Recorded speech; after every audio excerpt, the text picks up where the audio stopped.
ஒரு மனுஷரால் எவ்வளோ நாள் தான் ஒரு ப்ராடக்ட்டுக்காக வெயிட் பண்ண முடியும்?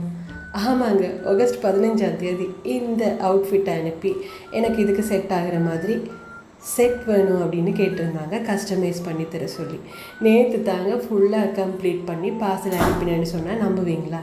பர்சனலாக அவங்க தன்னோட ஃபங்க்ஷனுக்காக கலர் எல்லாம் ரொம்ப மேட்சிங்காக கரெக்டாக எல்லாம் வரைஞ்சி அனுப்பி, எனக்கு இந்த கலர் இந்த இடத்துல வேணும், இந்த கலர் இந்த இடத்துக்கு வேணும் அப்படின்னு சொல்லி ஒவ்வொன்றையும் பார்த்து பார்த்து பார்த்து ரொம்ப நாள் ட்ரை பண்ணி செஞ்ச செட் தாங்க இது. நான் கூட நடுவில் கொஞ்சம் ப்ராப்ளம்ஸால் சரியான முறையில் ரெஸ்பான்ஸ் பண்ண முடியலை. இருந்தாலும் அவங்க எனக்காக வெயிட் பண்ணி இவ்வளோத்தையும் செஞ்சு எடுத்துக்கிட்டாங்க. காது மாட்டியோட தோடு, மோதிரம், அப்புறமா சோக்கர் செட். அவங்களோட ரிவ்யூ கூட இதில் ஆட் பண்ணியிருக்கோம். சீரியஸ்லி இன்றைக்கி பார்சல் போயிடுச்சா ரொம்ப ஹாப்பியாக அவங்க ஒரு வாய்ஸ் நோட்டும் மெசேஜும் போட்டிருந்தாங்க. எங்களுக்கு ரொம்ப சந்தோஷம் இந்த ரிவ்யூவை பார்த்து. உங்களுக்கு வேணுமா இன்பாக்ஸ் வாங்க. பாய்.